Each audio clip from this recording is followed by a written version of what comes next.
Welcome to this SEO tutorial. My name is Darren. Over the next 45 minutes or so, I want to give you a simple and easy to understand introduction to SEO. I've worked with hundreds of clients across 41 different countries, and the most common question I get is, how do we get to the first page of Google? And it's a valid question because 95% of web traffic goes to the first page of Google. So if you can get on the first page, you're going to get a lot more visitors to your site, which means really more customers and more money in your pocket. And if you can get to the first spot on the first page, you get 33% of all search traffic for a particular keyword. So that's really why SEO is exciting, and you get it for free, which is brilliant as well. So it's not the only source of traffic, but it's a very valuable source of traffic because customers and users are searching on the search engines every single day. And so what you really want to do is capture that traffic. So let me just show you maybe a quick example to help show the couple of key factors to get to the top of the search results and on the first page. And that's really going to give an outline for the different sections that we're going to cover in the course. So I've just typed in drones to the top in the search box here. This is a really exploding niche, a lot of interesting things happening. And you can see the guy who has the first organic search result here. You might be wondering, well, how did he get to the top of the search results? Number one, what his site is about is relevant to what I've typed into the search engine. So I typed in drones. You can see in the title tag of the page there's drones. You can see in the URL there's drones. You can see in the description there's drones. So Google knows that this site is about drones, and so it's matching it to my search. If you look here though, you'll see that there's over 63 million other pages that are relevant to my search that have drones in there. So how does Google really decide who gets to the top? The way they decide who gets to the top is by looking at the authority of those different web pages. The way that they determine authority is they look at how many links are pointing to that web page. They look about how many shares has that got across the internet. So you can be guaranteed that this site here has a lot of other sites pointing to it, linking back to it, saying, hey, this is a great article, this is really interesting. And that's really how they determine who gets to the top of search results. So how does that fit into this course? Well, that's why we're going to look at keyword research and selecting the best keywords for your business. You got to know what people like me are actually searching for. You want to put those keywords on your page, on page optimization, and then you want to build authority to really beat your competitors and get at the top of the ranking. So you can see here in the YouTube description now, I've broken down the course into the different sections. What I've also done to help you guys out is I've put timestamped hyperlinks in here. So say for example, if you want to go straight through the title tag and meta description, you just click here and it's bringing you straight to that section. So I hope you guys find that helpful. Here's another quick tip. If you want to get through this course at twice the speed, you can just go in here and the course will play at twice the speed and get through it in half the time as well. So finally, if you find this helpful and you want to build on what you've learned here, I've included in the description box here a link to my premium SEO course. So what you're seeing here on YouTube is really an extract of that. There's absolutely no obligation for you to click through and unlock the additional lectures, but I have 2 hours of additional lectures, unlimited SEO reports, quizzes, and the course is over 25-star reviews and over 2,000 of the students in there. I've also included a nice discount in those links, so if you are interested, I think it'd be good to check that out. So that's really it. Let's move on to the next section now. Maybe just have a quick check of the description before you get started. Thanks very much. Great, so this is quite a short lecture, but one that's very important because it covers off on a point that I see a lot of people getting wrong. And it's really the difference between websites and web pages and the significance for SEO. So websites, you can think of them like the book, and the web pages are the individual pages within that book, so your different product pages, about us pages, etc. Now that distinction seems very obvious, but it's a very important one. So the reason the distinction between web pages and websites is really important is because Google in the search results presents the most relevant web pages, not the most relevant websites. So as you can see, I've typed in digital cameras here, and it's come up the individual page on the Best Buy website for digital cameras.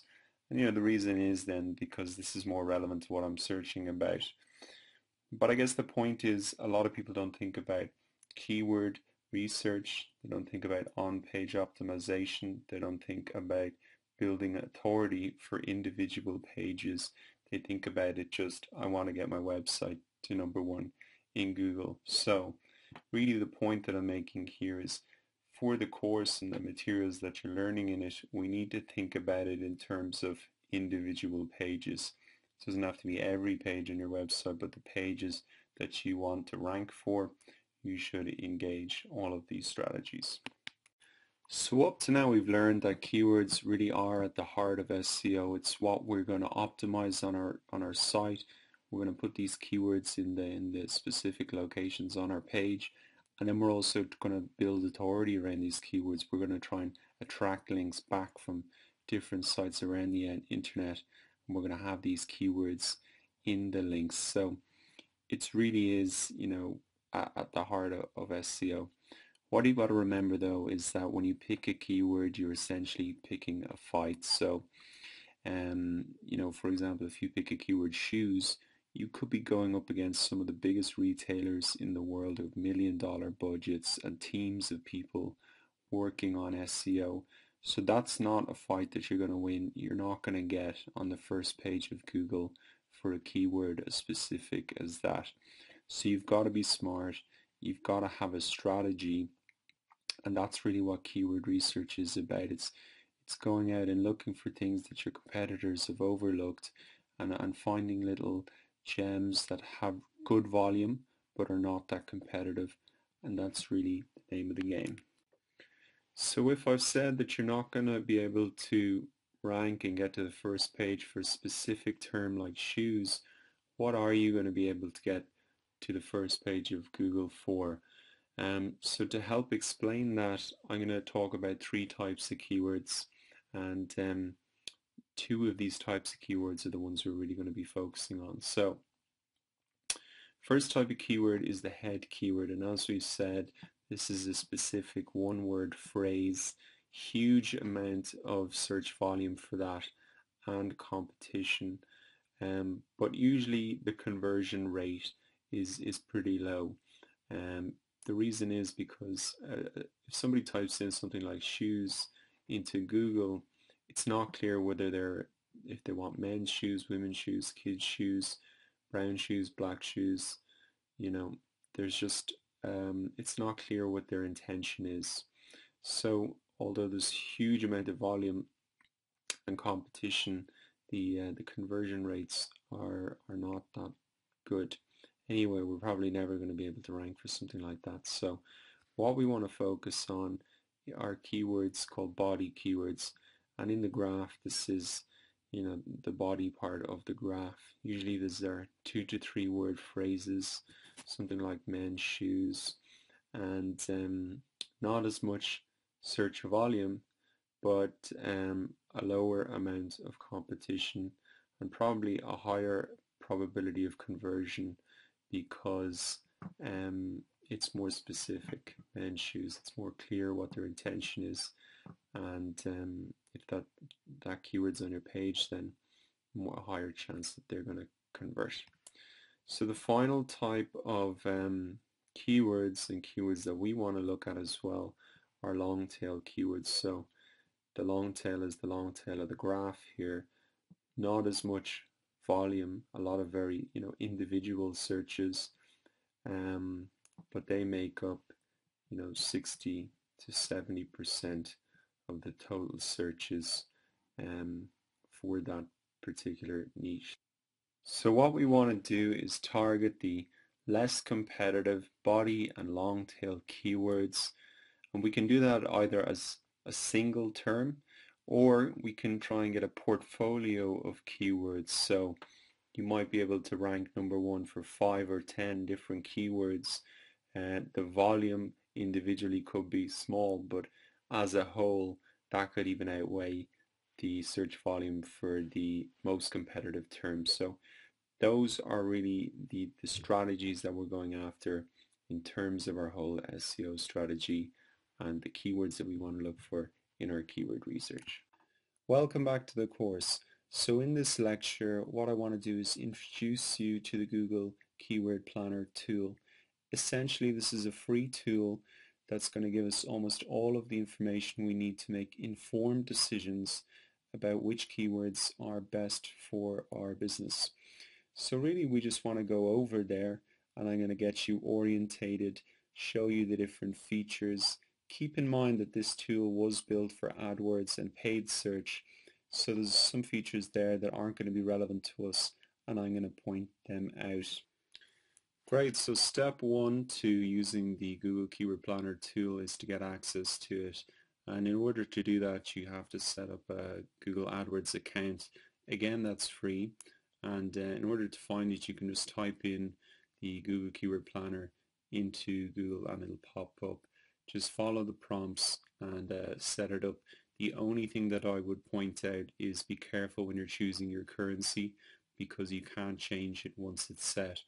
So don't make the mistake like I did. I set up my AdWords account when I was abroad, and it set it up kind of automatically in the currency that I was in, and I didn't change it. And so I had to set up a new AdWords account if I wanted to see it in a currency that I'm more familiar with. So I just set it up again in USD. I think that's probably the best, especially if you're selling to a global audience. It's just a good reference point to have. But perhaps if you're a local business, you can just have it in the currency of your particular country. So once you sign into AdWords, you're going to see this screen, and then you can just go to Tools and Keyword Planner. And what you're going to be presented with here is 4 different options. 3 of them are really relevant to us. The one that isn't relevant is Get Traffic Forecasts for a list of keywords. That's a feature that's specific to AdWords and people who want to advertise with AdWords. So let's have a look at the first one. And really, we just want to get orientated here and just get a bit of an overview of what everything is.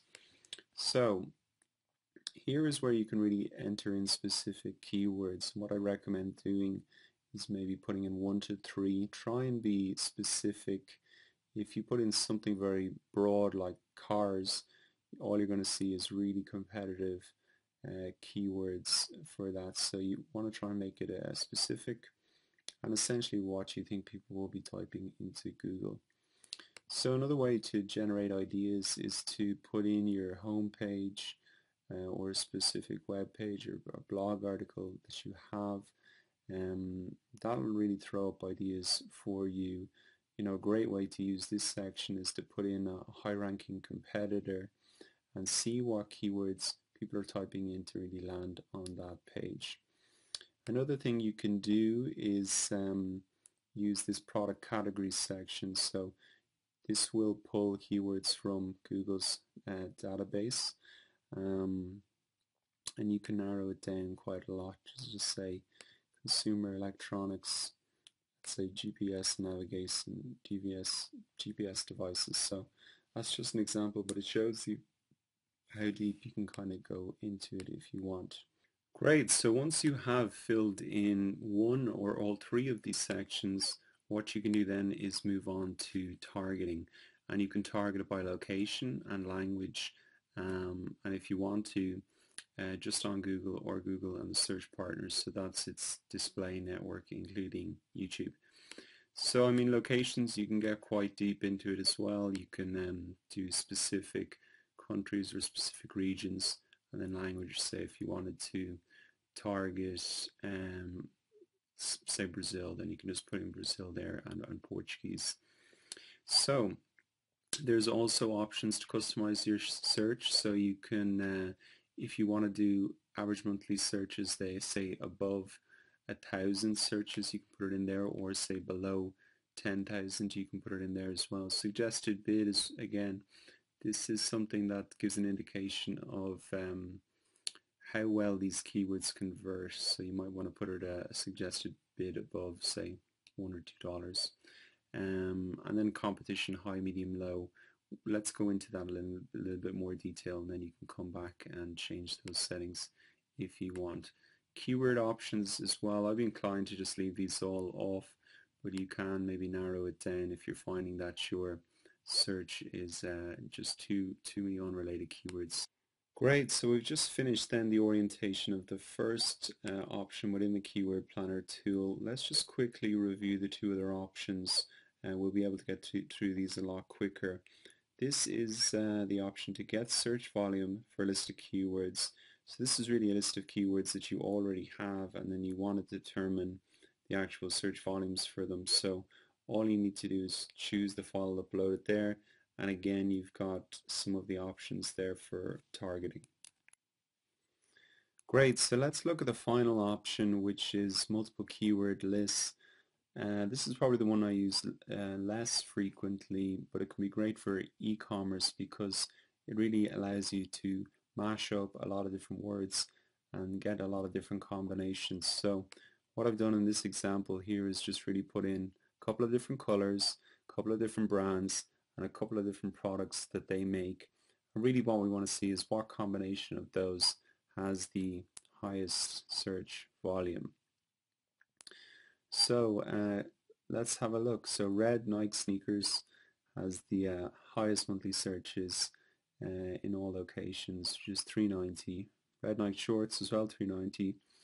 And as we move down, we can see the least popular for average monthly searches is well, it goes down to grey Puma hoodies, which gets less than 10 searches a month. That's what that means if that's blank like that. So great, that really wraps up our introduction and orientation to the Keyword Planner tool. Great, so welcome to the on-page optimization section of the course. Now that we've chosen our keywords, what we want to do is place those keywords on our web pages in the places that search engines are looking for them. If we do this, the search engines are going to index our web pages a lot more accurately, and as a result, we have a much better chance of appearing at the top of the search results for those particular terms. So as well as keyword placement, we're going to look at some of the other factors that are important for on-page optimization. And so by the end of this section, you'll understand the anatomy of a perfectly optimized page, and you can use this as a blueprint going forward. Just remember that this section is called on-page optimization, not just on website optimization. So this is a process and a blueprint that you're going to follow for every new page that you publish, whether it be your home page, landing page, blog posts. This is a process that you're going to continually use over and over on an individual page basis. So the first part of on-page optimization that we want to look at is URL optimization, and really I guess the message here is that search engines treat URLs the way that real humans would. So essentially you want to make them readable, you want to make them keyword rich, and you want to make them short. So as I said, you want to make them readable, so you want to avoid something like yourdomain.com/p = 123. Neither the search engines or a real human can really understand what your page is about if your URL is like that. What you really want to have is yourdomain.com / whatever keyword you're targeting for that particular page. What you want to avoid is something that's, you maybe have your keyword there, but you include the full post title in the URL itself. It's just a little bit too long, and plus the search engines only will really look at the first 3 to 5 words in the URL. Just another thing to avoid as well is make sure that your URLs and the words that are in the URLs are separated using hyphens. So as you can see here, keyword hyphen or target hyphen, keyword hyphen. That's the format you want. You don't want to have URLs with underscores. I'll show you an example of how you can edit your URL and I'm just going to do this in the admin panel of a demo WordPress site. Essentially, you're going to be able to make these same changes in whatever website builder you're using. But let's say my title of the article I want to publish here is about URL optimization. And as you can see, by default, it's pulled the URL from the post title. So you can see that there's hyphens separating the words, which is great. It's got my keyword at the start of the URL as well, which is perfect. And if I want as well, I can shorten it down if I've quite a long post title just down to the core keyword itself.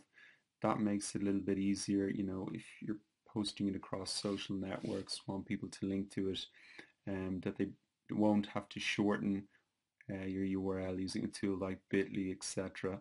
So that can be a good thing to do as well.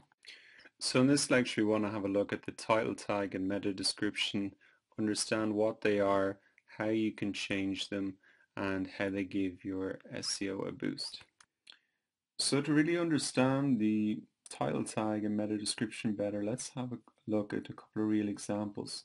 So as you can see, I've typed into the search box home insurance here, and the first result that's come up is from this website 123.ie, an insurance company here in Ireland. So just a reference back to our previous lecture about URL optimization, you can see that it's 123.ie / their target keyword, which is home insurance. So top marks to them there.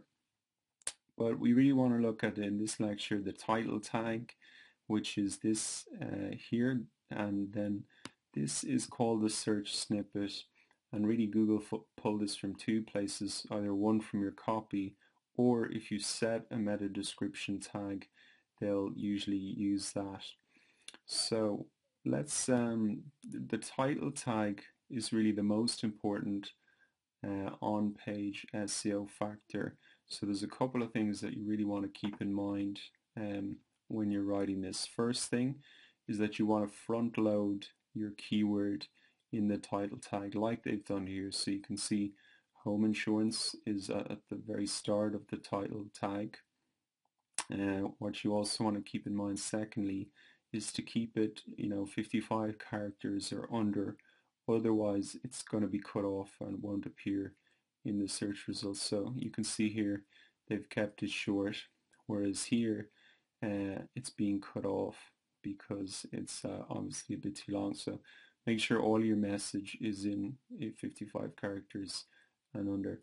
And then finally you just want to make sure that you have a different title tag for every page on your website, or specifically the ones that you're going to rank for, because if it's the most SEO, or if it's the most important on-page factor and you haven't thought about it and changed it, tailored it to the page, well then it's obviously going to affect your rankings. So just finally on the title tag, the other place it appears is in the tab of the browser, and I guess that's good when people have a lot of browsers over to click back to your page. So let's talk a little bit about the meta description now, and there's a couple of tips that I have for you on this as well. So firstly, you want to include action-orientated language. So you can see here that they've done very well, and they're saying protect your home. So there's a call to action there. No other words and verbs that you could use for call to action. There are things like learn, grab, discover. There are other things you can do, and obviously they've done that well here. Not as well maybe here, home insurance. Here they've done it better, get €60 off. Not as well here. Compare cheap home insurance, they've done it better there. Okay, so the second thing about meta descriptions, what you want to keep in mind is, you want to offer a solution or, to whatever the person is searching for. So, they've done it here. Protect your home, insurance you can count on, see how you can save with a quick online quote. So that's pretty good. See how you can save. It's quick, it's online, it's a quote. So that is a good way to entice people, engage them.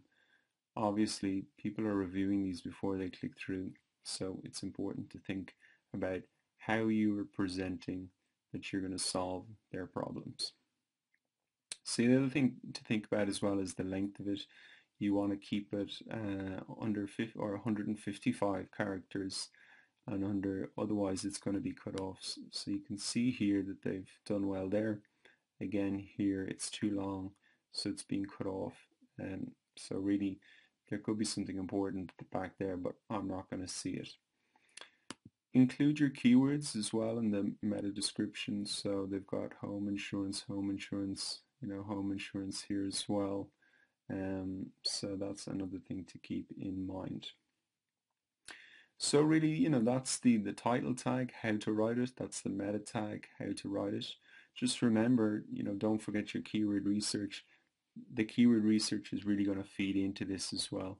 Obviously, you'll front load your keyword there and put it throughout, and synonyms in the meta description as well.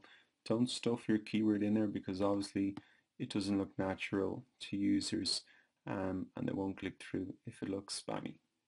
Let's return to my example WordPress page that I'm publishing, just so we're clear on how to write the title tag and the meta description. So really, in order to help with this as well, what I'd suggest is that you download a WordPress plugin that's called WordPress SEO by Zoast. And the way that you find this and install it is really go to Plugins, Add New, and you can search for WordPress SEO by Zoast and install it. Once you've got it installed, this is really what it's going to appear like at the bottom of your page. And so you can see that the SEO title has really been pulled from the title that I've typed in there. So that seems good and in the right amount of length. Then the meta description, you can also type that in here as well. And they've got 49 characters left. So obviously I could flesh that out and work on it a little bit more. But as you can see, I've started with an action word and it's including my keywords as well. So this is roughly what it's going to appear like in the search results. What's also cool about this tool is that it does a little check for you against the keyword that you're trying to rank for. So we can see that it's in the page title, it's in the URL, it's in the meta description. So that's all extremely positive. It's obviously not in the content yet because I haven't written any content yet. But that we're off to a great start in terms of our on-page optimization. So now that we've covered on-page optimization, we want to move on and focus on off-page optimization, and in particular building powerful backlinks for your site. So if you remember in a previous lecture, I explained that Google sees a link to your site as a sort of vote of confidence, that your content is great, that you're an authority on a particular subject, that you're a trusted entity in this space. And really, Google takes all those links, they look at them, and they say, well, if everybody's linking to them, they must be great. And as a result, they rank you a lot higher in the search engine results. What's crucial to remember is that not all backlinks are created equal. And because we want to really focus on the most powerful quality backlinks, in this lecture I wanted to talk a little bit about the types of links that really matter, and at a high level, what are the strategies that you can use to get these. So now let's talk about the characteristics of powerful backlinks, and these are the links that really matter. So the first characteristic is that the link comes from web pages that are relevant to your niche. So Google's pretty smart at understanding the content of a web page and a website and what it's about, and what they really like to see is links from web pages that are relevant to your niche. So let's say, for example, you have a site that's about drones and you get a link from a site that's about something completely different like babies or cars. Well, Google's not going to give that as much as importance as if a link from another site that's related to drones and in the same area as you, because obviously the site that's about drones is a better authority on determining if your content is good, if it's relevant, if it's better than anything else out there, and that's why they give more weight to a link from a relevant web page to the niche that you're in. So the second characteristic of a powerful backlink is one that comes from a ranking web page. Obviously, a vote that comes from somebody who's already got a lot of authority is a great indication that your content is good, and this is why it's so important to try and target web pages that have authority, that are in your niche, and get links from them. Now, the third characteristic of a powerful backlink is one that uses anchor text effectively. So I've spoken about anchor text before. Really, that's just the text that the hyperlink is contained within. So here's an example. I've got click here, that's the anchor text, and then I've just got google.com, that's the link in there. So really, the reason that anchor text is so important is because Google sees this as an indication of what your site is really about. So instead of just having anchor text like click here, what we really want to try and encourage is to have our keywords in the backlinks that people are linking back to our site. And that really gives Google a good indication of what our site is about.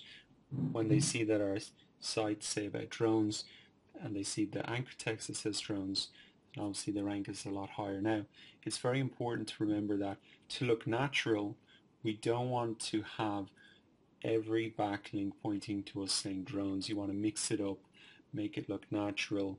So you might have drones, you might have your brand name, you might sometimes have click here, you'll have synonyms for drones. That looks natural, and that's what Google wants to see, but it's just important to know about anchor text and then try and encourage it to use your brand name, your keywords, so you can rank for all of those terms. So the final characteristic of powerful backlinks are ones that are consistently being built. This looks organic to the search engines, like you're growing, that your business is getting better. So it's important not just to build a load of backlinks in 1 month and have none the next month. What's better really is to get a handful of backlinks every month and grow like that. That looks natural, and that's what the search engines want to see. So really, to sum it up, we want to focus on quality links. We don't want to focus on just low quality loads of links. Really what's effective is honing in and trying to get links that are following these characteristics. So now that we know the types of links that really matter, let's have a look at how do we get these links. And earning them naturally is really the best way. So you should view link building as really a byproduct of building something that's genuinely worth linking to, whether it's your products, your services, the content that you produce, or the opinions that you share with your industry and peers. So this type of link is known as an editorial link, and it's really where somebody places a link within the body of a content, and it's kind of specifying a resource. So I'm sure if you've ever written a blog post, you've naturally linked off to something great you found, or even if you've ever written an email and you've linked off to some great resource that you say to somebody, you should check this out. So it's really a form of citation on the web, and it generally just indicates that the destination of the link is the original source of the data, the idea, the concept, or this statement. So this is very natural. I'm sure you've done it yourself, and so this is the best type of way to get links. So the second way to get links is to do manual outreach, and literally this is actually emailing bloggers and webmasters and asking for links. Now I see this really as a supporting activity to the natural way of getting backlinks, which really is creating something really great that people naturally link to. But sometimes you need to develop the link opportunities, you need to draw their attention to your new content, and you really want to maximize the links for your content campaigns. So this is not something that's kind of dodgy. I think if you really create a very good value proposition by explaining to them why the link target is so good and why creating links is in their best interest. So later on in the course, I'm going to show you a couple of strategies about how to do this. in a very effective way that's beneficial for both you and the person linking to you. Okay, great, and that concludes this lecture. I know that was kind of high-level stuff, but I think it's really important to set the context of what we're really going after here, because these are the strategies that we're going to be pursuing in the next section, these type of strategies to build powerful backlinks from sites that are within our niche and on a consistent basis as well. So really important to take the time to lay that out. And now let's move forward to some other clarifications in our link building introduction section. So in the last lecture we talked about the best ways to build links for your site, but there is another way, and it's actually paying for the links. So I just wanted to call this out separately on a lecture and discuss it a little bit, because it may be something that you've seen, heard about, and so let's explain a little bit more about this. Paying for links really comes under the heading of Black Hat SEO. And Black Hat is a reference to the old cowboy movies where the bad guy wore the black hat. So you probably get a sense that this is something a little bit risky, that's not playing by the rules exactly. So let's talk about paying for links a little bit more. The first thing to note is that generally when you're paying for links, you can go onto a freelancing site, you're paying maybe $5 or $10, and really what those people are doing are creating links generally through things like blog comments, form signatures, PR directories, user profiles, and other types of directories.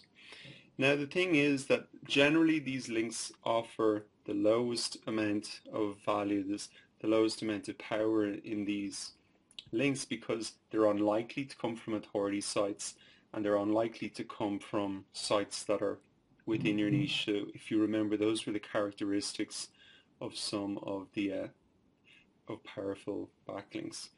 So the other very important thing to consider, and this is really where the risk comes in, is that recent updates to Google's algorithm means that a site can be penalized or suppressed if they have engaged in manipulative link building. So this is a relatively new addition to Google's algorithm, that they will actually negatively affect your chances of ranking in the search engines if they determine that you've trying to manipulate link building. So that's really the main risk about this method.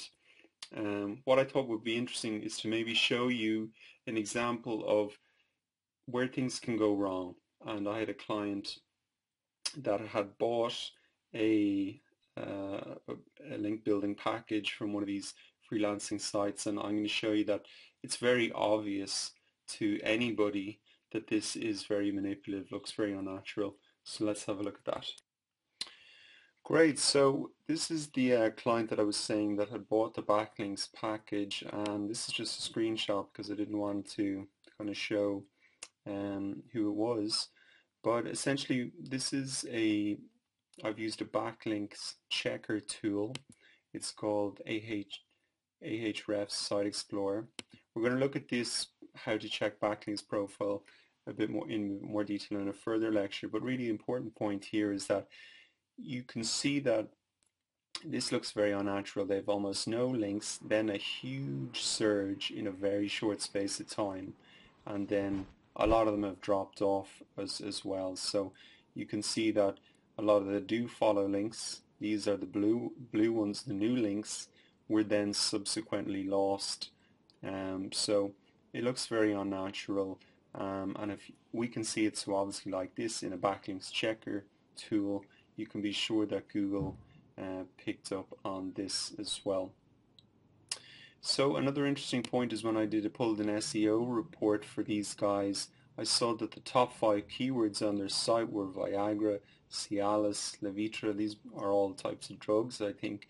So obviously what happened is when the person who bought, when the guy who owns the site, he handed over the login details to the backlinks guy.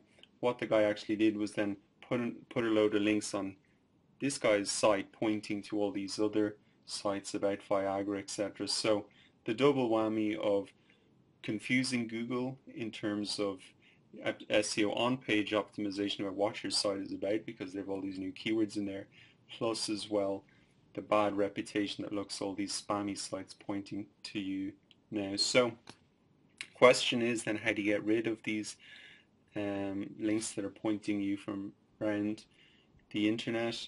In short, it's a difficult and slow process. You can use what's called the Google Disavow tool, which is in the Google Webmasters tool, where you basically say to Google, these are all the links, I want you to ignore them please because these are spammy, etc. But if you really want to be sure, the only way to remove them is to actually do manual outreach and email the people where the sites who have these the links pointing back to you, and ask them to remove them. So again, a very tedious process that can take a lot of time. So in short, what I'm saying is that it's messy to clean up, it's risky from a search engine perspective. I'm not saying that buying links can't work. I think it can in circumstances, but I'm just showing you this kind of worst case scenario, what can happen. So congratulations on reaching the end of the course.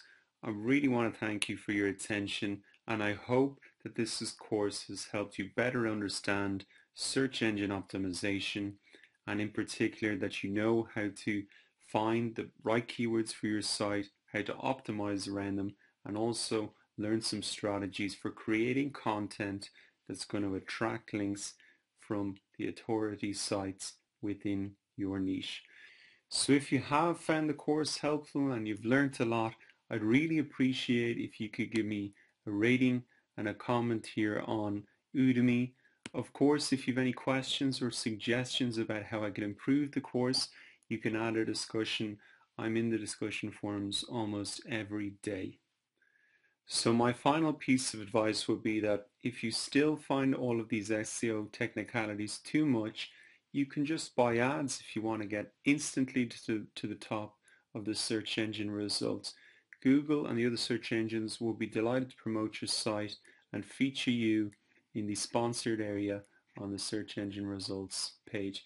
Just remember that you're going to have to place your ads around certain keywords, so perhaps review the keyword section of the site. So that's really it, guys. Don't forget to ask questions and write your reviews, and thanks again for your attention.